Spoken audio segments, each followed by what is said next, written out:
Pemerintah terus berupaya melakukan transisi energi demi keadilan iklim di Indonesia. Lalu, sejauh mana langkah dan tantangannya ke depan?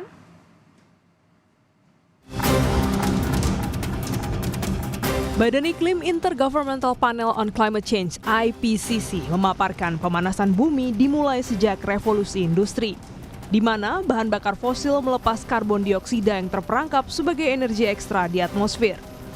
Dengan luas hutan hujan tropis terbesar ketiga di dunia, Indonesia memiliki peran penting dalam menekan krisis iklim. Namun, Indonesia masih memiliki sejumlah tantangan untuk mengurangi emisi. Indonesia merupakan produsen batu bara dan kelapa sawit tersohor di dunia. Hal ini menjadi indikator utama yang mendorong pemerintah untuk menuju jalur energi berkelanjutan. Data dari Karbon Atlas pada 2022, Indonesia menyumbang 7% karbon dunia dari sektor lahan dan hutan. Triana Kurniawardani, Sekjen Serikat Perempuan Indonesia atau Seruni, mempertanyakan upaya pemerintah meninggalkan ketergantungan dengan energi fosil. Apakah pemerintah Indonesia punya komitmen untuk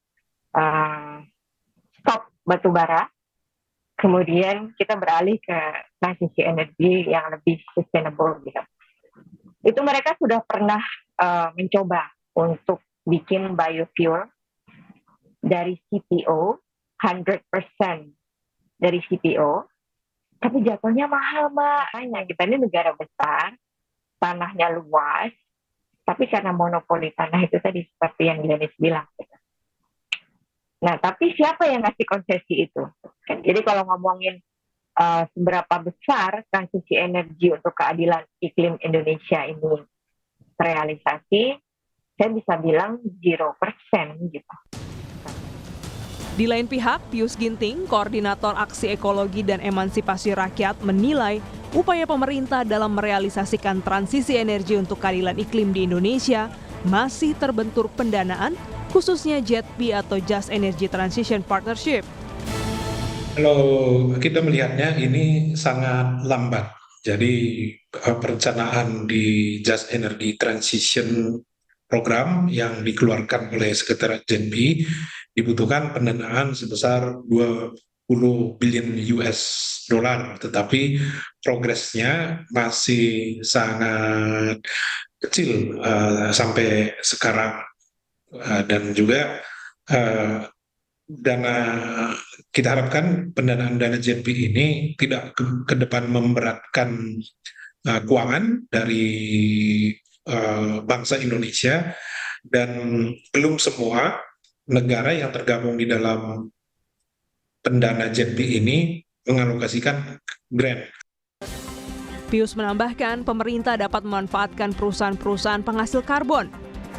Terkait hal ini, Kementerian Energi dan Sumber Daya Mineral melalui Direktorat Jenderal Energi Baru dan Terbarukan menjelaskan upaya penurunan suhu iklim harus memperhatikan pentingnya energi berkelanjutan untuk membangun negara sesuai jalur saat ini.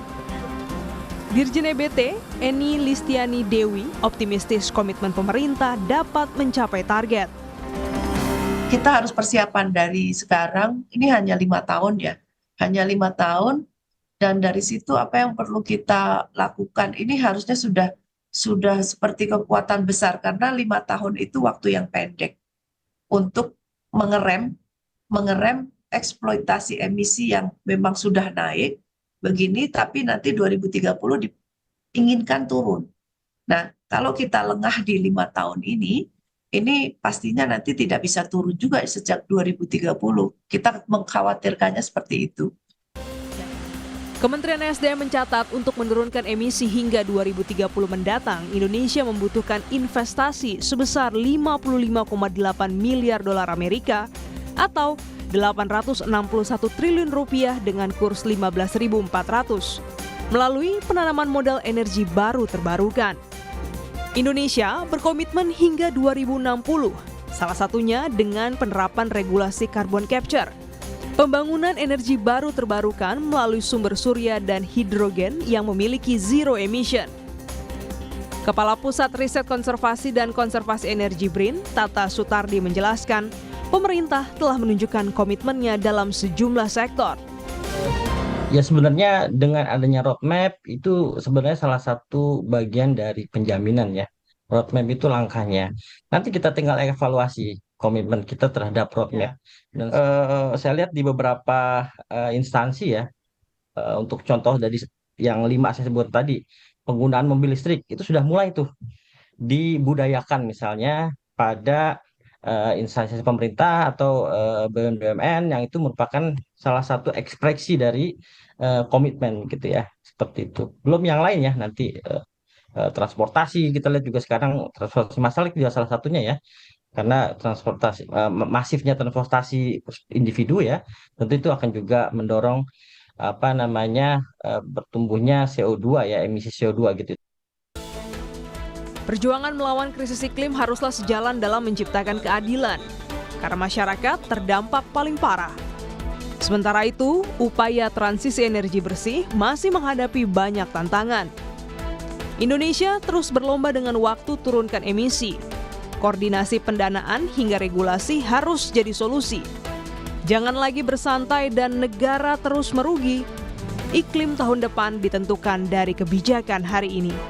Glenny Soktania, Kompas TV, Jakarta.